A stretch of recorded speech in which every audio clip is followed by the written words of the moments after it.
Well, hello guys. Welcome back to the DME podcast with your host Dan Groom. This one we're talking about the Wombats. It's a concert review from Tuesday the 18th of March 2025. They started off in good old Nottingham town at the Motorpoint Arena. We had standing tickets for this gig. It was quite cold. The day started off really, really nice. It was sunny. And then as soon as we got into Nottingham, which was roughly just after 3 o'clock, I think it was actually a good show. It's the first time that I've seen them fully of their own headline show. And it was a really great show. I enjoyed my time, and I think everyone else did. And I know my best mate did. There was mosh pits galore. They're an indie rock band. If you don't know who they are, they're called the Wombats from Liverpool. I don't know their names and stuff. I'm not really that much of a fan, but that's where they originate from. They've been in the game for a very long time. They've always played the festivals.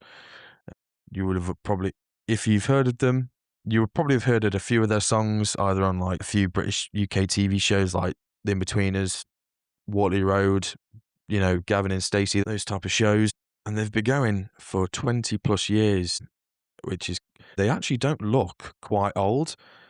They were probably roughly about 18, 19 when they first started by the looks. But there's three members, Matthew Murphy, who is the lead singer, and he was born in Liverpool. He went to Liverpool College and the Liverpool Institute for the Performing Arts. And he's married with 2 kids, which is great.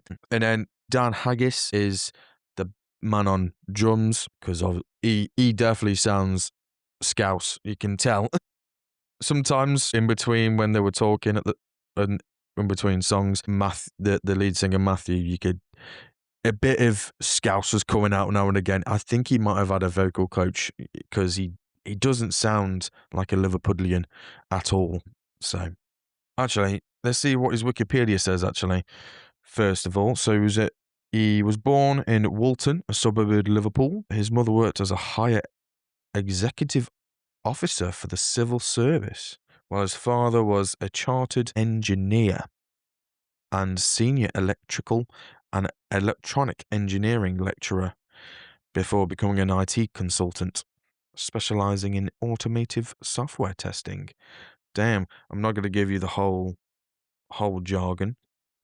I'm trying to see if he went somewhere else, lived somewhere else. So that's a suburb of Liverpool, though. It says here where he smoked a lot of weed all the time and played in a lot of weird bands and just barely managed to earn his A-levels. Fair play. He's got a first class honours in music. That's not bad. Bachelor.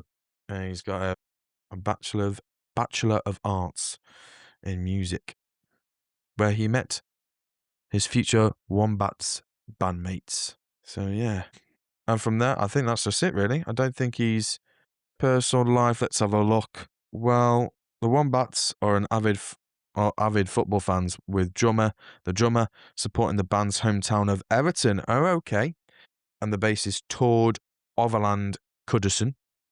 He's Norwegian by the sounds of it, supporting United. Wow. Murphy this is why he sounds a bit posh. Murphy prefers to play golf and has never specified a preferred football team. Fair enough. So, yeah, by the looks of things, if they were cool. It says here Murphy and Haggis were described as top Everton supporting artists. So I'm guessing, yeah, it doesn't say anything about their parents being his dad being a Liverpool fan or whatever. But yeah. But him preferring golf, mate, there's the Wikipedia photo they've got of him is pictured in 2009, and he looks older there than he does right now. 16 years difference, which is quite mad. So he began his solo career under the name Love, Fame, Tragedy in 2008. So I'm guessing he jumps between both projects, I suppose. I think The Wombats, I don't think they've ever played arenas before, but I could be completely wrong. I think they might have done. Let's actually have a look to see if they have. We'll get to the show in a minute, because to be honest, there's not much to talk about with the show. But so let me have a look. They mainly play like the smaller places, like the mid range, like a Brixton Academy or a Barrowlands in Scotland or something. The O2 Arena in 2022, and that is actually their own show. All the hits.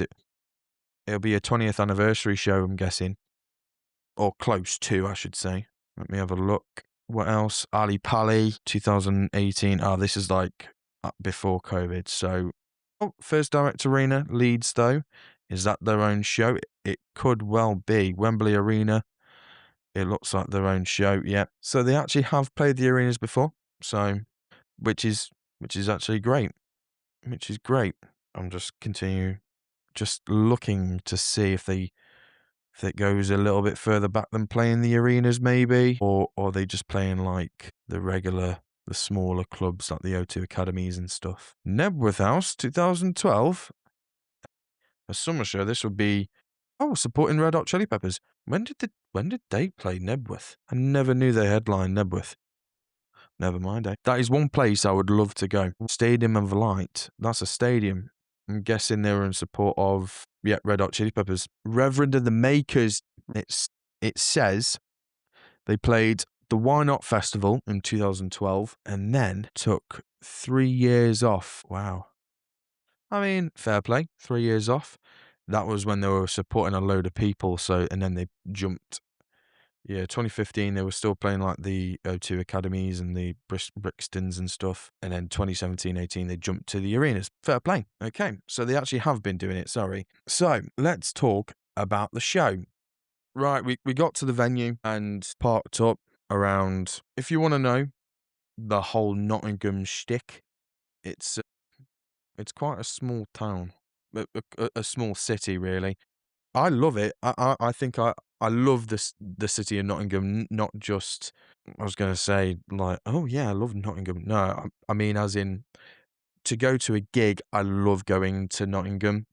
There's one place I'd love to go, and that is Rock City. I've never been there before. As a matter of fact, on the same night, Yumi at Six were playing at Rock City, which is I would say quite a big thing. The Wombats playing the arena and Yumi at Six not playing the arena. I think it was a choice from Yumi at Six because they're obviously coming to an end, so they're doing like the smaller venues, which I get. So you got Rock City and the Rescue Rooms. I wanted to go when Yumi at Six played a couple of years ago in Nottingham at the arena. They were doing an after party at Rescue Rooms, and I was like, should we go? But I was like, I've got work at 10, and like this is like 11 o'clock now. It will take us about an hour, just over an hour to get home. So I thought, you know what, bugger it. Let's go home. So yeah, Nottingham's quite easy to navigate. They actually have changed their road layout a little bit if you come in from the west side. But you go past the BBC headquarters, and then just before the Bang & Olufsen, or whatever you call it. Ouch.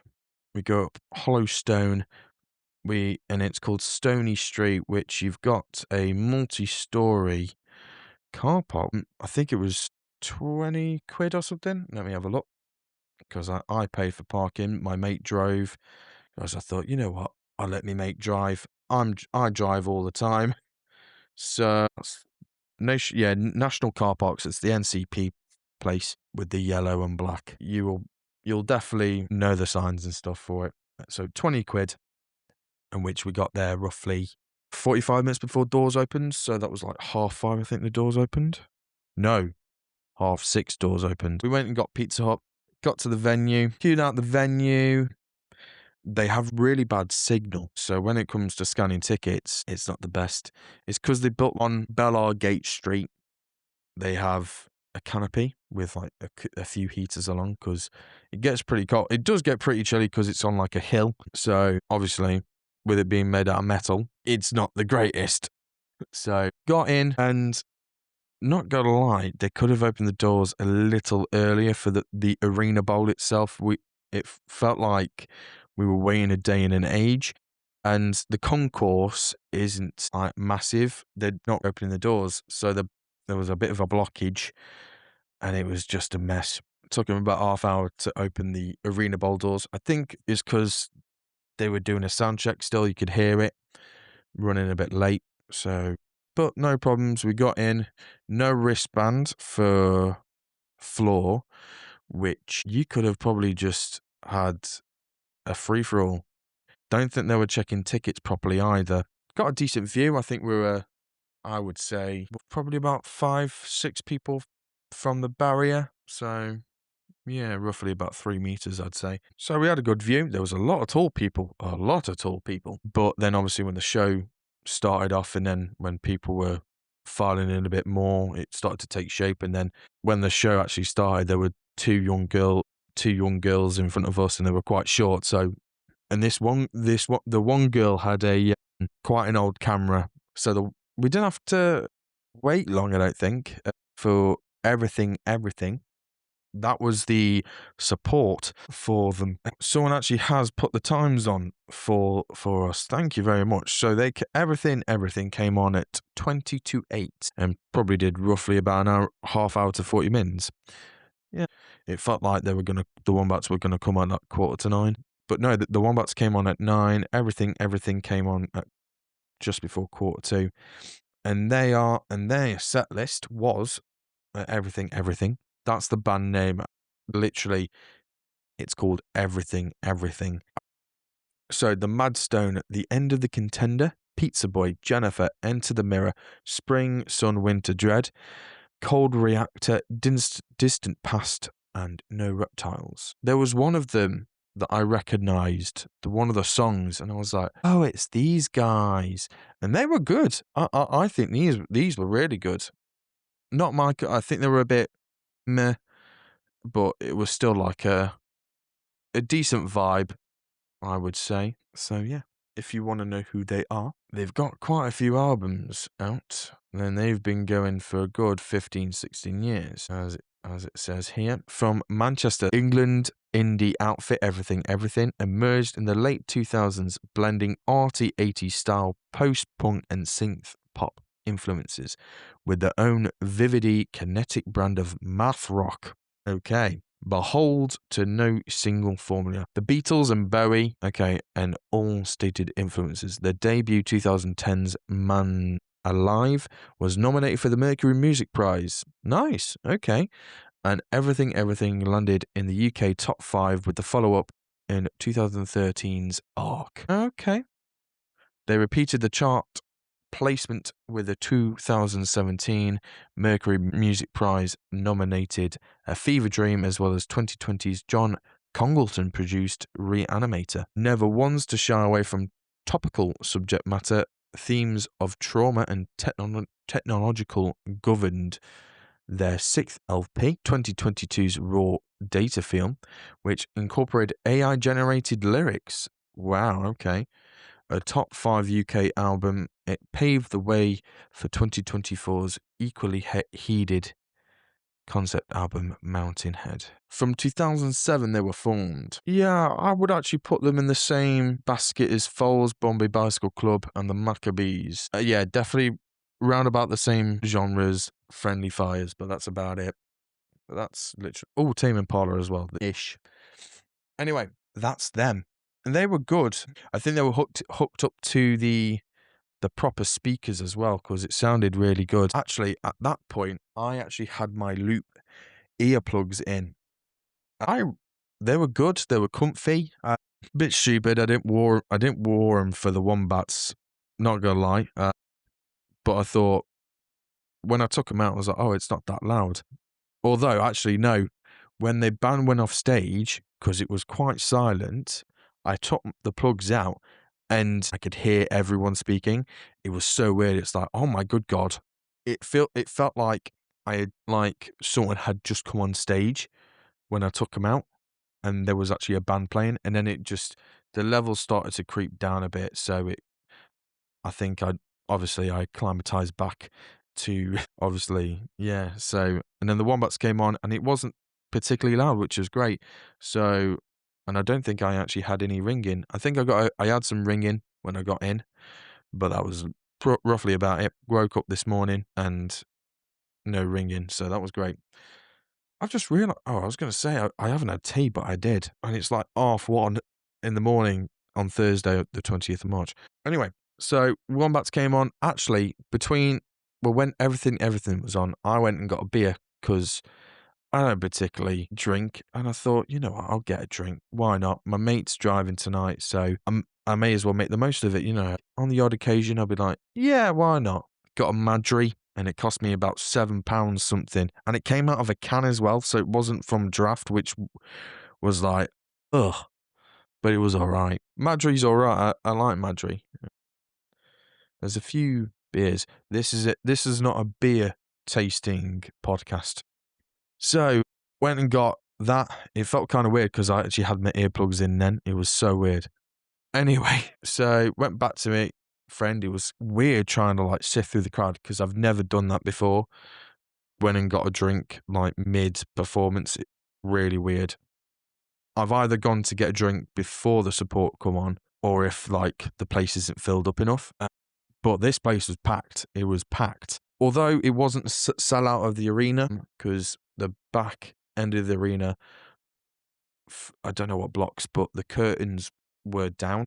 But I think it was 3/4 full. Let's get to the Wombats. Came on stage. The stage wasn't fancy. There was no like nice. It was a nice little backdrop, just not too. It wasn't. It looked like a beach or something. Not a beach. Like the colours, it might have been like a fabric wall, like a fabric sheath or whatever. And obviously they had lights in it and stuff. And it looked like a horizon, like a sandy beach or something like that. And it was the backdrop was really lovely. So came on to The Power of Love, obviously Back to the Future tune with Huey Lewis and the News. Cracking. Then kicked off with Sorry I'm Late. I didn't want to come. I'll tell you the breakdown of the set list. So you had 7 songs from the new album. You have 4 songs from Beautiful People Will Ruin Your Life. A Guide to Love, Loss and Depression. Not depression, desperation. 3 songs from that album. And that's the best one, isn't it, actually? Then 3 from Fix Yourself, Not the World. 2 from Glitterbug. 2 from this Modern Glitch, and then it must be a single, I'm guessing then, because it's played one. It's a self-titled tune from. Oh, it was the one that got fan voted. I think. Is this what it feels like to feel like this? It could just be like a. I don't think it is is it? Yeah, it's not. It must be a single. Yeah, it is a single from 3 years ago, and it should be on Fix Yourself, really, shouldn't it? Never mind, eh? Because it's got that same type of. Never mind. Anyway, yeah, they were good. The album actually only came out on the 14th of February, so not a lot of time to listen. 7 tunes from the new album. I mean, granted, it's the new album and stuff, but because that's what it's part of the tour. You know, you tour the new album, you play the most tunes from that album. So that was the breakdown. They played a total of 22 songs. I think it is. Yeah, 22 songs. None of them are like in like partials or something. But anyway, so first one was Sorry I'm Late, I Didn't Want to Come. Then the next one was Moving to New York, which is very surprising. But yeah, it got the crowd pumping. And I think that's when we actually got into the mosh. And I was like, yeah. I think I actually have a video of it. And it's amazing. I'm not ready for ones for going into mosh pits, but like that type of mosh pit, I'm okay with because it's not a heavy mosh pit. I mean, if you went a Unit 6 mosh pit is quite different. So, Cheetah Tongue, Techno Fan, Kate Moss, one of the new ones, Ready for the High, Can't Say No, Pink Lemonade, I Love America and She Hates Me, Kill the Director with Tales of Boys, Girls, and Marsupials intro. I think I am dyslexic, but at the same time, I know what that says. I can read that's what that says. It's weird. My head is not my friend. You're telling me. Lethal Combination, Blood on the Hospital Floor, Tokyo, Vampires and Werewolves? I was going to say them. Wolves, Method to the Madness. Is this what it feels like to feel like this? Which was a Van Vogt winner. Lemon to a Knife Fight. There was a lot of lemon hat bucket hats, which was fun. As you know, I think I saw like 2, come to think of it. But I thought, oh, yeah, Lemon to a Knife Fight. Love that. If you ever leave, I'm coming with you. Then let's dance to Joy Division with Confetti and Dancing Wombats. The World's sorry, that's the main set. Encore. The World's Not Out to Get Me, I Am. Then Turn, then Greek Tragedy with Balloon Drops. I tried to touch one, I didn't get one. Never mind. And yeah, we exited the building, got out the car park just fine, paid 20 quid for a bit of parking for a few hours, for 6 hours. Yeah, close to 6 hours, I'd say. And we were on the road. Stopped off at a Mackey's, and then, yeah, we drove home. So, that is it. The Wombats are obviously still on tour. They have played another date, I believe. They've played Manchester, haven't they? So, yeah, they played Manchester last night, actually, the 19th of March. Well, tonight, should I say. So, they played 23 songs, one more than our night. Okay. 1996 was a fan vote. That's on here. So if you want to know, so 2 from Glitterbug, 3 from This Modern Glitch, 3 from Fix Yourself Not the World, 3 from A Guide to Love, 4 from from Beautiful People, then 7 from The Ocean as Normal. But obviously that 1996 from This Modern Glitch. Did they play 3 from that one as well? Oh no, they only played 2 from This Modern Glitch on our night, so that's the extra song. But the set list is different. It's only slightly different, actually. So the encore song is different. So it's Can't Say No. And yeah, it's the same really. So I'm sorry I'm late. I didn't want to come. Moving to New York. Cheetah Tongue.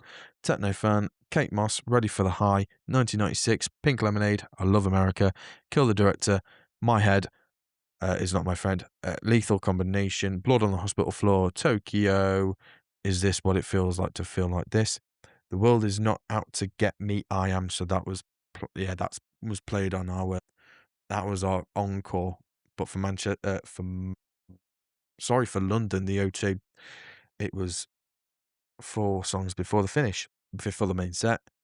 Method to the Madness, Lemon to a Knife Fight, If You Ever Leave Me, I'm Coming With You, Let's Dance to Joy Division, and then Encore, Can't Say No, Turn, Greek Tragedy. Boom. I think tickets are still available if you want to go see them. They have got a few more shows here in the UK.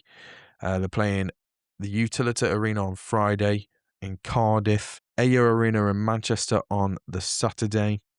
The Sunday, they're playing the Connects Live in Kingston upon Hull. It is called Kingston upon Hull, isn't it? Everyone just refers it as to Hull, don't they? It's if you don't know what it is, it's a smaller arena.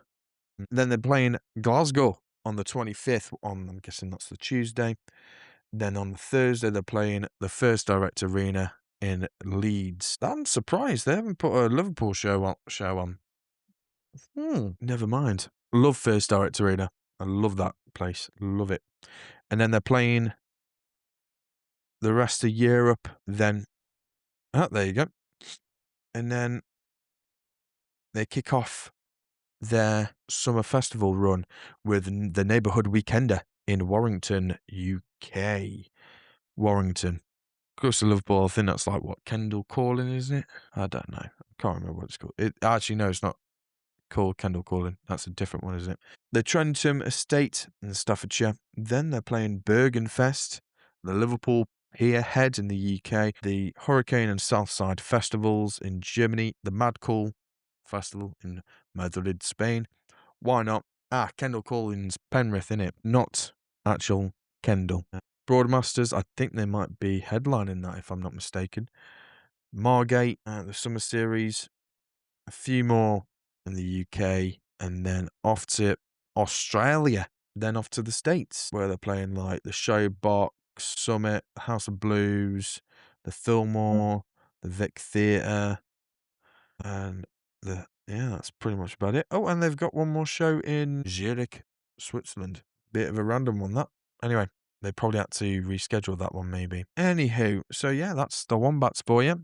It's been a while since we went to the Motorpoint Arena in Nottingham. The last time we went was for the 30 Seconds to Mars gig where I went up on stage. I don't think I did a podcast about that episode because I think I started like a few months after. But yeah, I got up on stage, shook hands with Jared Leto. Honestly, an amazing experience, second to none. I probably won't bother doing a podcast from back to that past. But so yeah, I was going to say something else about that show. Oh yeah, I'm guessing because I got up on stage and I shook hand with this guy who had his top off. He must have given me something because a day or two later I came down with a massive cold, and yeah, I was seriously unwell, and I literally was in bed for a whole day, and I think was this before? No, this was before. No, this was after Record Store Day, sorry. Because I remember I actually got unwell from the last gig I went to as well in April. Hang on a minute. I want to know. I must have got COVID or something twice within a space of like 4 or 5 weeks. It was grim. It was horrible. Past events. So, no. Okay, that's 2022. That is, or 3, whichever one it is. 2023. Right. Okay. Keep going. Keep going. There we go, 2024. So, the 30 Seconds to Mars gig was in June. Did I get unwell from a Nickelback gig? I don't think I went to any other gig, did I? Because I went to Slash, but I was sitting for that one because I was with my dad at that one. And that was around the time of Record Store Day. After it. Before it, actually. I'm going, no, never mind, eh? Never mind. I'll never know.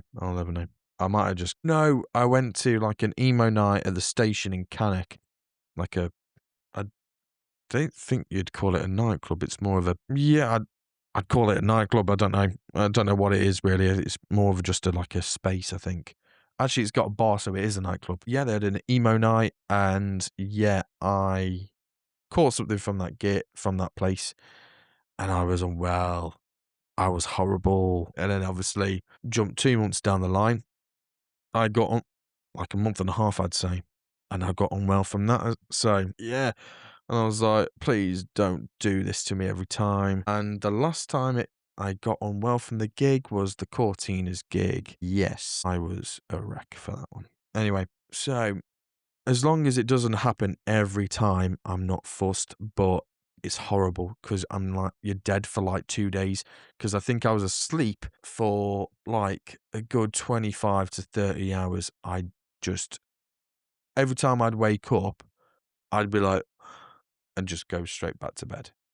I would not. I'd be like, okay, back to sleep. Yeah. So I just didn't want to bother. So yeah, that was real fun. I think I told you that many times before.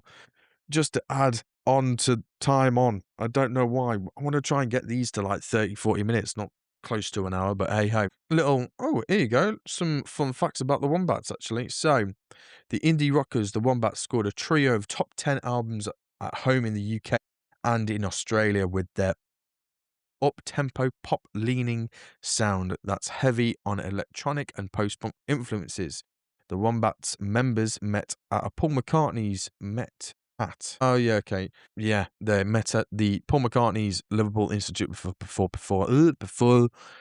Performing Arts. Jesus Christ. And the legendary musician later called them on one of his favorite bands.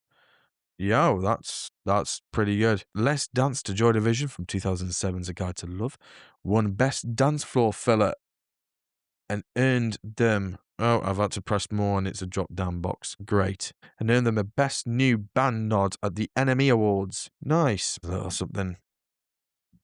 In 2015, single Give Me a Try received a heavy airplay on alternative radio in the US, making Glitterbug their first album to earn a spot on the Billboard top 200, not 100. Never mind. Well, still, to get into the top 200 on the Billboard chart. It's pretty amazing to do that in the States, seen as the bands sort of haven't.